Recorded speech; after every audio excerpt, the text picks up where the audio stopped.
1 Coríntios capítulo 11, versículo 23, nós vamos estar aprendendo um pouco sobre a ceia do Senhor. Hoje é noite de ceia, irmãos. Hoje é noite de estar participando da mesa do Senhor. E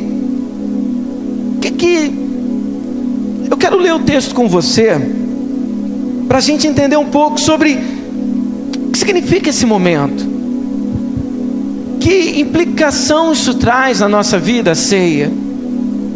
Irmãos, quantos aqui são cristãos há mais de 10 anos? Levante a mão. Você que é crente há mais de 10 anos. Aleluia. Você já deve ter participado de muitas ceias, amém ou não? Você entende o significado da ceia? Você sabe quando você está comendo do pão e bebendo do cálice, você sabe o que significa isso? Você sabe qual é a realidade que isso traz para a tua vida? Você sabe de que maneira que isso está trazendo realidade espiritual para você? Hoje nós vamos compartilhar um pouco sobre isso, sobre o pão e sobre o cálice. Porque, infelizmente, irmãos, muitos participam da mesa do Senhor, como Paulo diz aqui no texto de Coríntios que nós vamos ler, sem discernir, sem saber do que estão fazendo como simplesmente um ato vazio, repetitivo, sem noção do que isso significa. Quantos estão entendendo o que eu estou falando? Digam amém.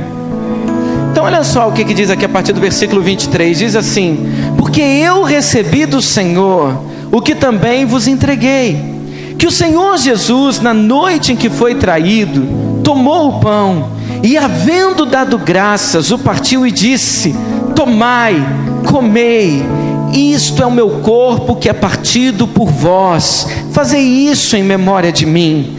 Semelhantemente também, depois de ceiar, tomou o cálice, dizendo: este cálice é o novo pacto do meu sangue, fazei isso todas as vezes que o beberdes em memória de mim. Porque todas as vezes que comerdes deste pão e beberdes do cálice, estareis anunciando a morte do Senhor até que Ele venha. De modo que qualquer que comer do pão ou beber do cálice do Senhor indignamente, será culpado do corpo e do sangue do Senhor. Examine-se, pois, o homem a si mesmo, e assim coma do pão e beba do cálice. Porque quem come e bebe para a sua própria condenação, se não discernir o corpo do Senhor. Por causa disso, há entre vós muitos fracos, enfermos e muitos que dormem. Eu queria que você fechasse seus olhos, eu quero orar. Pai, no nome de Jesus, eu te peço, Senhor, nessa noite, primeiramente, espírito de sabedoria e revelação.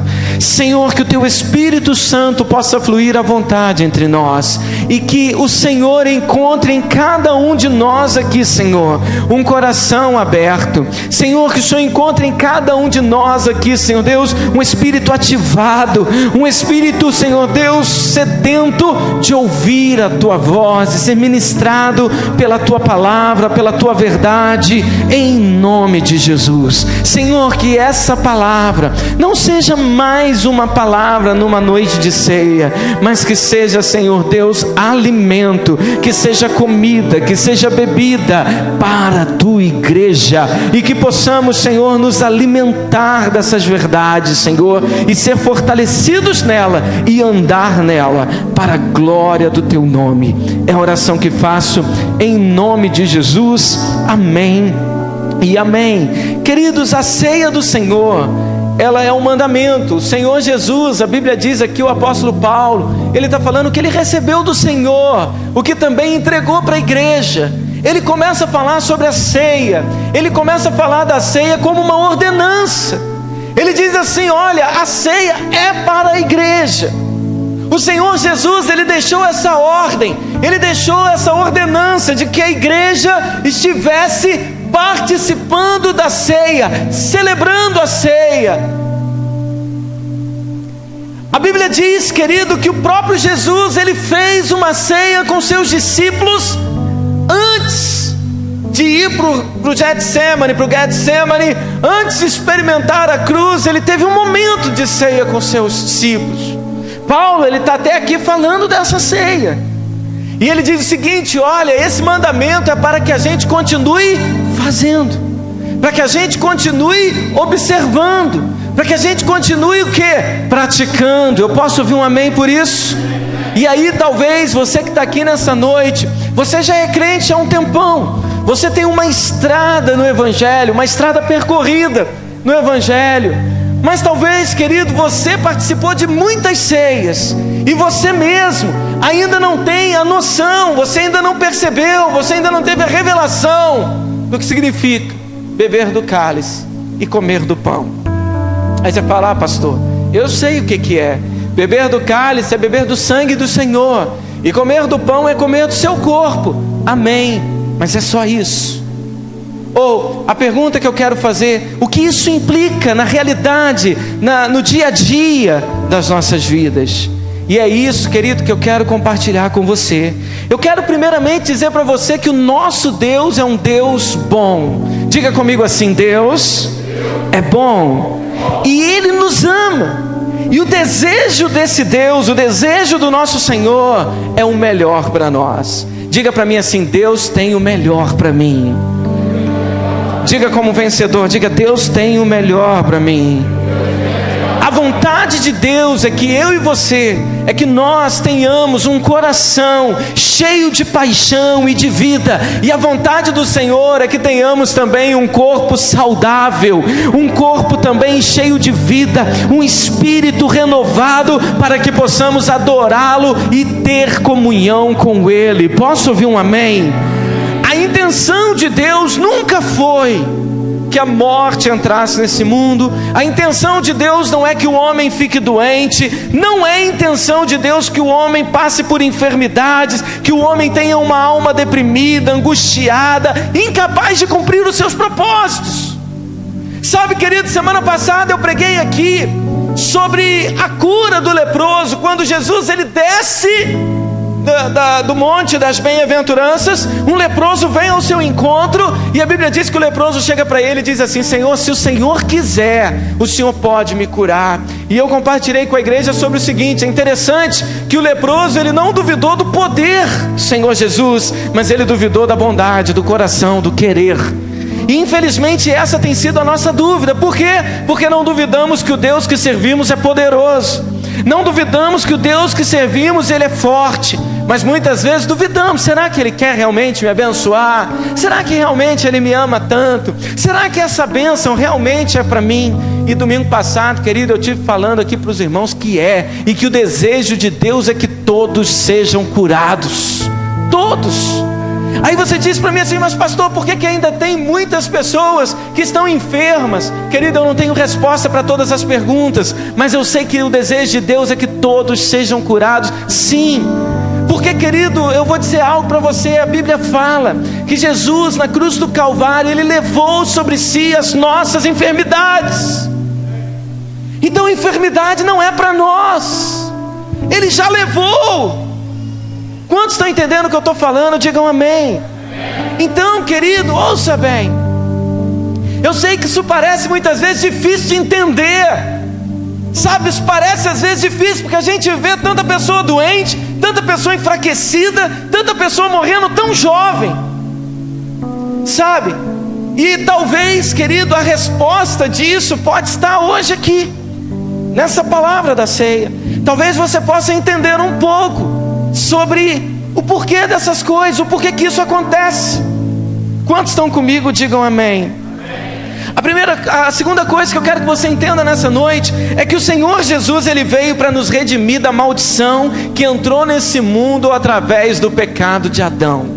Quando Adão pecou, querido, a terra foi amaldiçoada. Querido, a maldição veio sobre toda a humanidade. O pecado contaminou a humanidade e todos se fizeram pecadores. O primeiro Adão, por causa de sua queda, trouxe ao homem condenação, trouxe ao homem doença, trouxe ao homem pobreza, morte. Mas eu quero dizer algo para você: a Bíblia fala de um último Adão, que esse último Adão, o Senhor Jesus, ele trouxe redenção, ele trouxe saúde, ele trouxe vitória, ele trouxe imortalidade. Jesus se manifestou, querido, para nos fazer mais que vencedores em todas as áreas de nossas vidas, na saúde, nas finanças, do relacionamento, em todas as áreas das nossas vidas.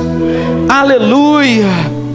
Sabe, amado, eu quero dizer algo para você. Quando você começa a estudar a Bíblia Sagrada, existem 33 milagres que o Senhor realizou e que foi registrado nos Evangelhos. Quantos milagres?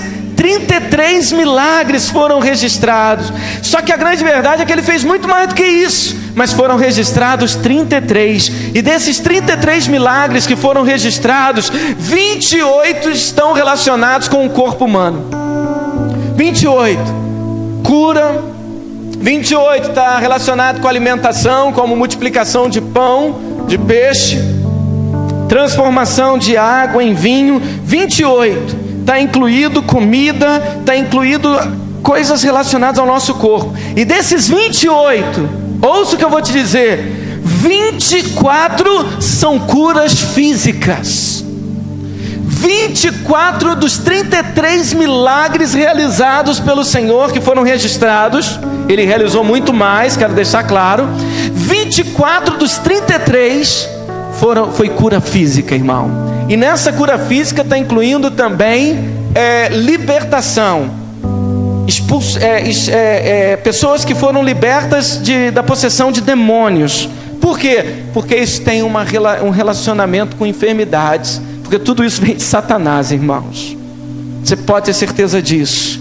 E a ceia, querido, ela é algo poderoso.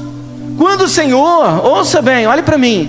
Quando o Senhor, ele deixou o mandamento de que a igreja deveria cear, a intenção do Senhor não era simplesmente que a gente estivesse comendo pão e bebendo vinho ou suco de uva até que ele voltasse. Existe uma realidade poderosa na ceia, irmãos. A ceia, ela tem o propósito de nos dar saúde e vida. Quando você está participando da ceia, você está se alimentando de saúde e vida. E eu e você como igreja, nós devemos receber os benefícios da ceia. Quando nós lemos o texto aqui de Paulo, de 1 Coríntios, capítulo 11, versículo 23 em diante, ouça o que eu vou te dizer. Esse texto, querido, ele é muitas vezes interpretado de uma maneira rasa, superficial. Por quê? Porque Paulo, ele começa a falar aqui a respeito da ceia. Eu vou estar lendo esse texto novamente para te explicar algumas questões, que talvez isso vai abrir um pouco seu entendimento. Olha só, ele diz assim: porque eu recebi do Senhor o que também vos entreguei, que o Senhor Jesus, na noite em que foi traído, ele tomou o pão e, havendo dado graças, o partiu e disse: comei, tomai, comei, este é o meu corpo que é partido por vós, fazei isso em memória de mim. Semelhantemente também, depois de cear, tomou o cálice, dizendo: este é o cálice do novo pacto no meu sangue, da nova aliança no meu sangue, fazei isso todas as vezes que o beberdes em memória de mim. Então a primeira coisa que eu quero que você entenda na ceia, muitas vezes as pessoas acham que a ceia é para você se lembrar da morte do Senhor. Mas olha só, Jesus, ele não está dizendo para você se lembrar da morte dele. Ele está dizendo o seguinte: façam isso em memória de mim. Então quando você está ceando, você não está lembrando da morte dele, você está lembrando dele por completo. Você está lembrando da vida dele, você está lembrando dos milagres dele, você está lembrando da salvação que ele nos proporcionou, você está lembrando de tudo. A morte do Senhor, ela é anunciada na ceia. Por que eu estou dizendo isso? Porque muitas vezes as pessoas, quando vão ceiar, eles pensam o seguinte: então a gente tem que lembrar da morte do Senhor. E muitas vezes a ceia se torna quase que um fúnebre, um culto fúnebre, onde as pessoas ficam: o Senhor morreu por nós, aleluia, glória a Deus, e comem, entristecida, aquela cara de introspecção. Mas Jesus, ele disse assim: olha, coma o pão em memória de mim. Ele não disse em memória da minha morte. Ou a minha Bíblia está diferente da sua, tá ou não? A Bíblia está dizendo: coma em memória de mim. Então você pode lembrar do nascimento, você pode lembrar dos milagres, você pode lembrar dos ensinamentos, você deve lembrar de todas as coisas da ceia. Tudo isso é para ser lembrado.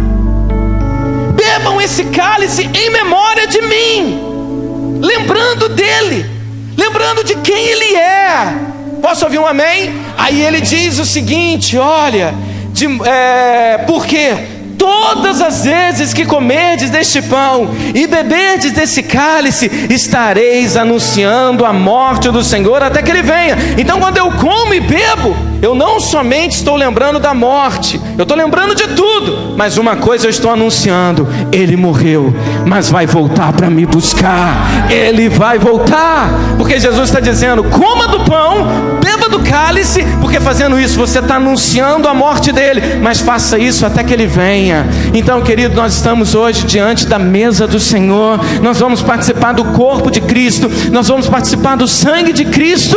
Pode ser que o Senhor volte hoje, pode ser o arrebatamento hoje, pode ser no meio desse culto, pode ser no final desse culto, eu não sei, mas quando nós comemos do pão, bebemos do cálice, nós estamos dando um anúncio para toda a humanidade: o meu Jesus esteve vivo, morreu pendurado numa cruz do Calvário, mas ao terceiro dia ele ressuscitou, e em breve vai voltar para me buscar, em breve ele vai voltar para me levar para junto do Pai. Isso é ceia, isso é ceia, isso é ceia. Então Paulo, ele está dizendo essas coisas. Ele diz assim: porque todas as vezes que comerdes deste pão e beberdes do cálice, estareis anunciando a morte do Senhor até que ele venha. Então pense bem, para se lembrar, não é para se lembrar da morte, é para se lembrar de tudo, é para lembrar dele.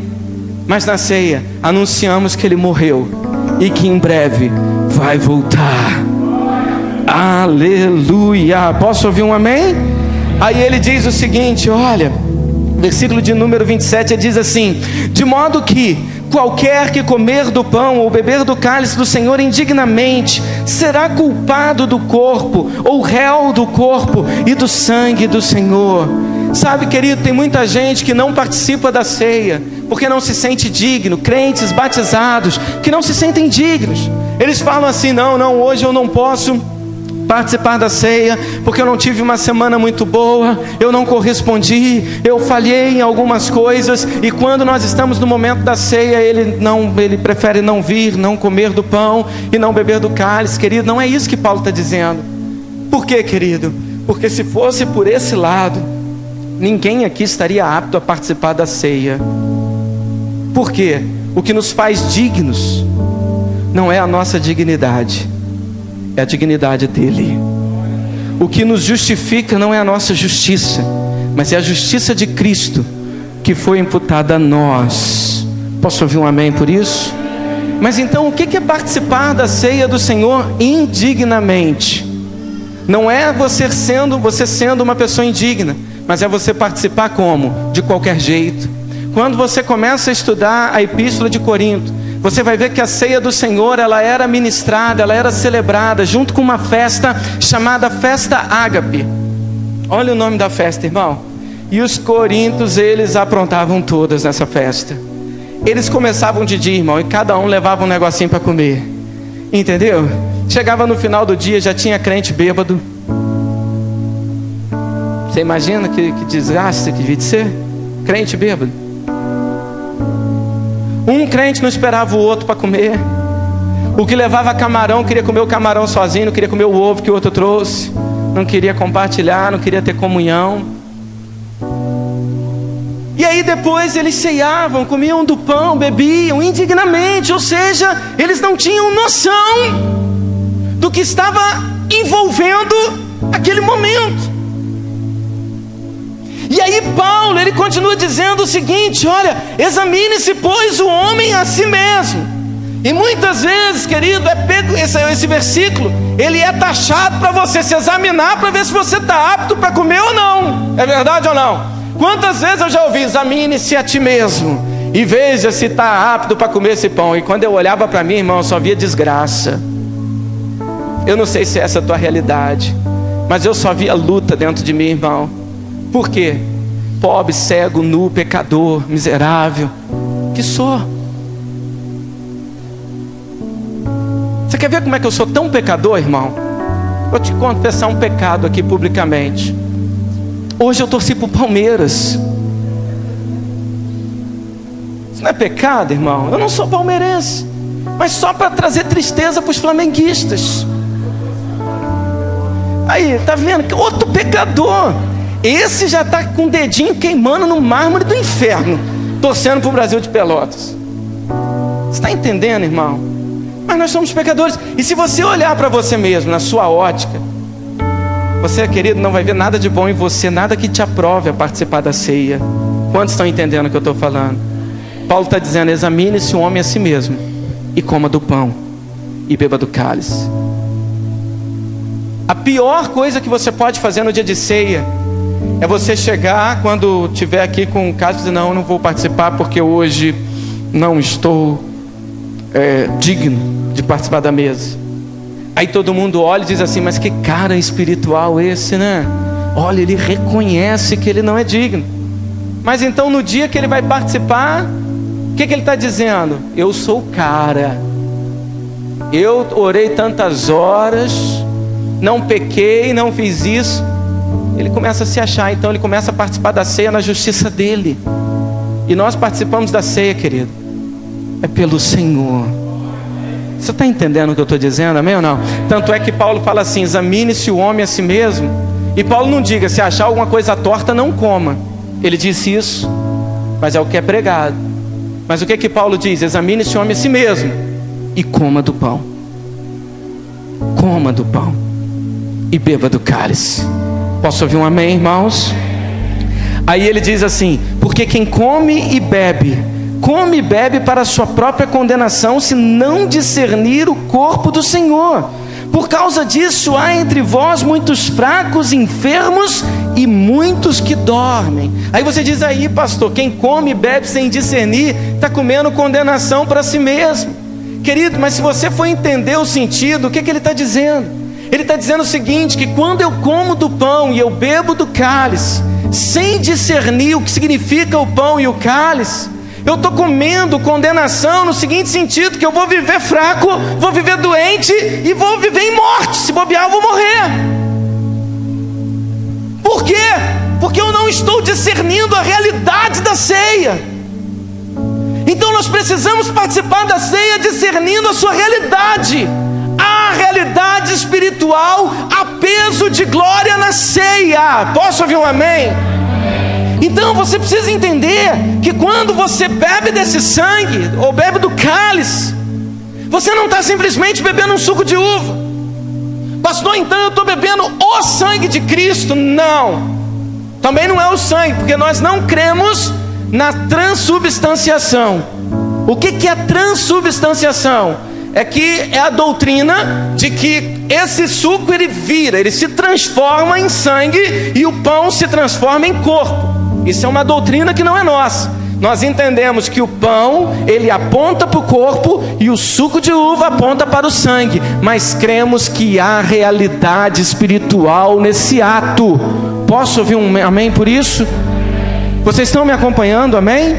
Então preste bem atenção. Quando eu estou bebendo desses copos, quando eu estou bebendo do cálice, quando eu estou bebendo do suco, quando eu estou bebendo do vinho, quando eu estou bebendo desse vinho que simboliza o sangue, o que isso traz de benefício para mim? O que isso significa para mim?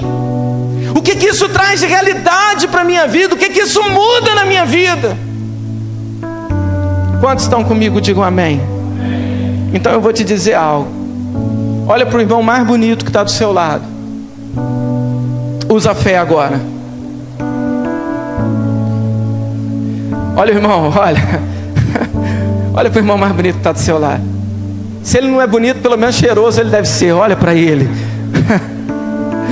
Olha para esse irmão e diga assim: meu irmão, você é... Não, diga mais bonito. Diga: você é o que você come. Aleluia. Quem está com cara de cheeseburger aí? De picanha, com gordura. Por exemplo, eu estou com cara de alface. Estou emagrecendo, irmão. Você reparou isso, sim ou não? Maldoso, pecador, indigno de participar da ceia. Que inveja! Você é o que você come, não é verdade? Sim ou não? Aleluia! Quando a gente olha para o Darley, ele tem cara de que come o que, irmão? Muitas guloseimas. 3 andares de... Nós somos o que comemos, amém, irmãos? Amém ou não? Por que nós somos o que comemos? Olha para mim. Porque quando você come algo, quando você se alimenta de algo, presta atenção nisso. Esse algo que você está se alimentando, ele vai ser digerido dentro de você. E o seu organismo vai começar a absorver isso. E isso vai fazer parte de você. Vai se transformar em músculo, gordura, sangue, um monte de coisa. É mais ou menos isso, amém ou não? Então você é o que você come. É por isso que quando você está gordinha, porque você está comendo muita batata frita, maionese, coxinha, pizza, x-tudo, churrasco, aleluia, mistérios, coisa boa. Observe que quando você muda a sua alimentação, teu corpo muda, é verdade ou não? Sim ou não? Começa a comer coisas mais saudáveis. Tomate, rabanete, cenoura, alface, rúcula, palmito, brócolis, couve-flor, feijão tropeiro. Não, isso não. Quando você começa a comer coisas mais saudáveis, o teu corpo muda, é verdade ou não? Sim ou não? Aleluia. Então diga comigo assim: eu sou o que eu como. Diga mais uma vez: eu sou o que eu como. Olha para o irmão bonito que está do seu lado e diga assim: você é o que você come. Olha para ele. Você consegue discernir o que ele anda comendo? Sim ou não?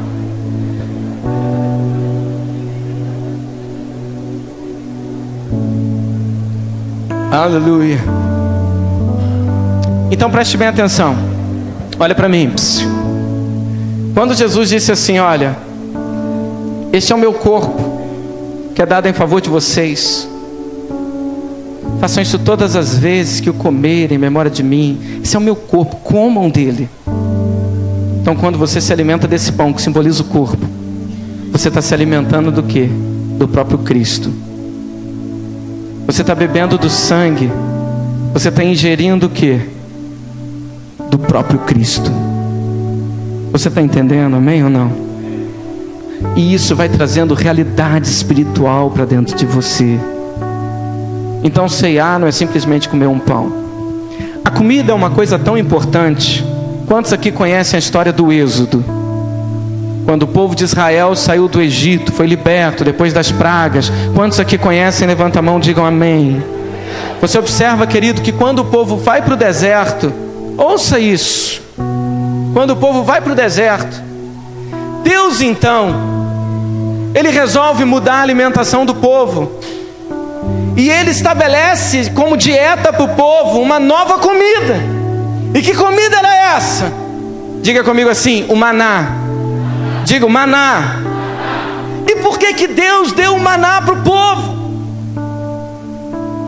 Irmão, o que é mais fácil? Fazer cair maná do céu ou montar um McDonald's no deserto? Deus não podia chegar e dizer assim: olha, os seus animais vão começar a dar crias e crias e crias, eu vou abençoar a fertilidade deles, eles vão comer, vão comer, vão comer, e vocês vão comer da carne dele, beber do leite, vocês vão se alimentar. Dê um jeito de plantar que eu vou mandar chuva no deserto, vocês vão fazer uma horta abençoada. Deus não podia fazer tudo isso, sim ou não? Podia, irmão. Mas Deus, Ele resolve mudar a estratégia. O povo sai do Egito abarrotado de comida egípcia, e eles vão comendo a comida que trouxeram do Egito, até que essa comida acaba. Deus espera essa comida acabar, porque enquanto eles estavam comendo comida egípcia, eles eram egípcios. comemos ainda, porque nós somos o que comemos. Quantos são comigo? Digam amém. Deus chega e diz assim: eu vou mudar a identidade desse povo. Esse povo não vai ser egípcio, esse povo não vai ser um povo terreno. Eu vou dar comida do céu para eles, porque eles serão celestiais, serão um povo diferente. Deus muda a dieta daquele povo para mudar a realidade de vida deles. Deus agora dá um maná, uma comida que vem do céu, para que eles comecem a ter a realidade do céu na vida deles. Posso ouvir um amém por isso? Então nós somos o que comemos, irmão. Ontem eu estava conversando com alguns jovens, alguns irmãos aqui da equipe do louvor. Nós fomos ministrar em Piabas, depois fomos ter um momento de comunhão, fizemos um lanche gostoso, e nós estávamos falando sobre músicas do mundo, filmes do mundo, todas essas coisas. E nós falamos, eu tive a oportunidade de falar com eles o seguinte: isso tudo é comida, e você é o que você come. Você tem que definir se você quer comer essas coisas, porque nós somos o que comemos. A ceia é uma dieta espiritual. Olha para o irmão que está do teu lado e diga: a ceia é uma dieta espiritual. E quando eu bebo do cálice, eu estou bebendo do sangue. E o sangue tem uma realidade. Qual é a realidade do sangue? O sangue é para o perdão e purificação dos nossos pecados. Posso ouvir um amém? O sangue, Jesus ele deixou muito claro. Quando você começa a estudar a Bíblia, você vê que o sangue, ele é relacionado a perdão de pecados. Olha, Efésios capítulo 1, versículo 7, não precisa abrir, mas ouça o que eu vou te dizer. Olha o que está escrito: em quem temos a redenção pelo seu sangue, a redenção dos nossos delitos, segundo as riquezas da sua graça. Então diga assim: pelo sangue eu alcanço perdão dos meus pecados, eu recebo perdão dos meus pecados. Então, querido, quando você está bebendo desse cálice, você não está simplesmente bebendo um suco de uva, você está bebendo perdão, você está bebendo limpeza, você está tomando do cálice. Você saiba, querido, que os seus pecados foram, estão sendo e serão perdoados, e você está se tornando, está sendo feito justo diante de Deus. Quando eu bebo do sangue, irmãos, quando eu bebo do suco, quando eu bebo desse vinho, quando eu bebo desse cálice, eu estou bebendo perdão. Posso ouvir um amém? Agora, e o corpo? E o pão? O que simboliza o corpo? Porque o sangue é muito claro, mas a Bíblia ela não deixa assim muito clara a questão do corpo. E é sobre isso que eu quero falar com você. Todo cristão, ele sabe o que simboliza o vinho. Todo cristão sabe o que simboliza o cálice, mas nem todos têm discernimento do pão. É por isso que Paulo fala: se você não discernir, você está comendo e permanece doente, permanece fraco, e não muitos que dormem, estão morrendo, porque você está comendo algo sem discernir.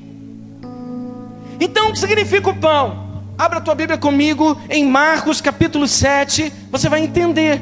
Marcos 7, se for possível colocar aqui a Bíblia, fala aí com eles aí, vê se dá para colocar Marcos capítulo 7, para que possamos entender o significado do pão.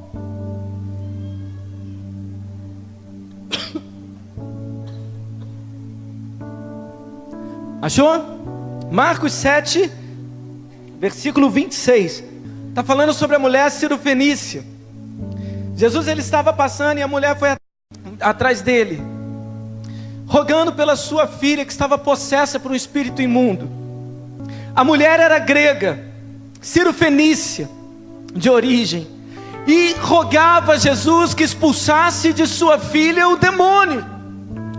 Então ela estava pedindo o que? Libertação para sua filha, amém ou não? Olha o que Jesus disse para ela. Passa. Ele disse, Jesus: desde que primeiro os filhos comam até se fartar, pois não é correto tirar o quê? Tirar o quê? Tirar o quê? Dos filhos e lançá-los aos cachorrinhos. Então você está observando aqui, querida, a gente precisa fazer os ligamentos da Bíblia. Jesus diz o seguinte: olha, a mulher chega para ele e fala assim: minha filha está possessa de demônios, liberta ela. Jesus falou assim: olha, não é possível agora eu tirar o pão dos filhos para dar para os cachorrinhos. Então qual é o pão? O que é o pão? É libertação. O pão era a libertação que a filha dela queria. Mas olha só a fala dessa mulher. Olha o que ela diz aqui no versículo de número 28. Ela diz assim: e ela respondeu: sim, Senhor, mas até os cachorrinhos debaixo da mesa comem das migalhas das crianças. Quando ela fala isso para Jesus, Jesus diz assim: essa mulher tem uma fé que eu ainda não vi. Essa mulher tem uma fé extraordinária. Vai, a tua filha, ela já está liberta. Posso ouvir um amém por isso? Então você observa que ele não tirou o pão dos filhos, porque o pão é para os filhos, o pão é para mim, o pão é para você. Mas aquela mulher, ela pediu apenas uma migalha, e uma migalha do pão foi suficiente para libertar a filha dela da possessão de demônios. E nós comemos o pão inteiro, irmão. Nós temos o pão, nós temos o pão. Aquela mulher com uma migalha, ela experimentou algo maravilhoso na casa dela. Aquela mulher com apenas uma migalha de pão experimentou libertação. Eu e você temos à nossa disposição o pão inteiro. Jesus disse: eu sou o pão que desceu do céu. Aleluia! Jesus disse: coma do meu corpo, coma desse pão, porque ele é o meu corpo. E olha que novamente ele fala de pão. O pão é para aqueles que estão na aliança da graça. O pão são daqueles que estão na nova aliança. Eu e você temos livre acesso ao pão. Então eu digo para você: como que tem crente oprimido? Por que tem tanto crente oprimido? Por que tem tanto crente aí, querido, influenciado por Satanás, todo cheio de opressão na sua vida? Por quê? Porque está comendo do pão sem discernir. Porque o pão é libertação para você, libertação para mim. O pão quebra as cadeias de demônios. O pão é poder de Deus. Aleluia. Sabe, querido, eu não sei se você está conseguindo me acompanhar. O pão é dos filhos, o pão é dos filhos, e se refere também à cura. A cura da filha daquela mulher. A filha daquela mulher estava enferma espiritualmente. Então eu quero dizer para você, você fala assim: pastor, mas então o pão é libertação, não tem nada a ver com cura. Abra sua Bíblia comigo agora em Atos capítulo 10, no versículo de número 38. Olha o que está dizendo aqui, olha. Atos 10, versículo de número 38. Diz assim: olha, como Deus ungiu a Jesus de Nazaré com o Espírito Santo e poder, e como ele andou por toda parte, fazendo bem, e o quê? E o quê? Curando quem? Não, vamos ler juntos, 1, 2, 3 e já. Curando quem? Pelo diabo. Então ele está dizendo o seguinte: aqueles que estavam oprimidos pelo diabo precisavam de quê? Cura. Então a doença é o quê? Uma opressão maligna. Está entendendo? A depressão é o quê? É uma opressão maligna. Está entendendo o que eu estou dizendo? A ansiedade, isso é uma opressão maligna. Ah não, pastor, isso aí é só algo desregulado nas minhas emoções por opressão maligna. Está entendendo o que eu estou dizendo? A Bíblia diz que Jesus ele se manifestou para desfazer as obras de Satanás, meu irmão. O que eu quero dizer? Quando eu como do pão, eu recebo cura. Quando eu como do pão, eu sou liberto da depressão. Quando eu como do pão, eu sou liberto, querido, da ansiedade. Quando eu como do pão, eu sou liberto do câncer. Quando eu como pão, eu sou liberto de todas as enfermidades. Eu creio. Aí você fala: pastor, mas eu ceio há tantos anos e continuo doente. Porque talvez você está ceando como os coríntios ceiavam, sem discernir o que é o pão e o que é o cálice. Por isso Paulo fala: há entre vós muitos doentes. Então eles não estavam doentes por causa do pecado. Não, é porque eles tinham a provisão de cura, mas não tinham discernimento. Que tristeza isso, né? Ouça o que eu vou te dizer, olhe para mim.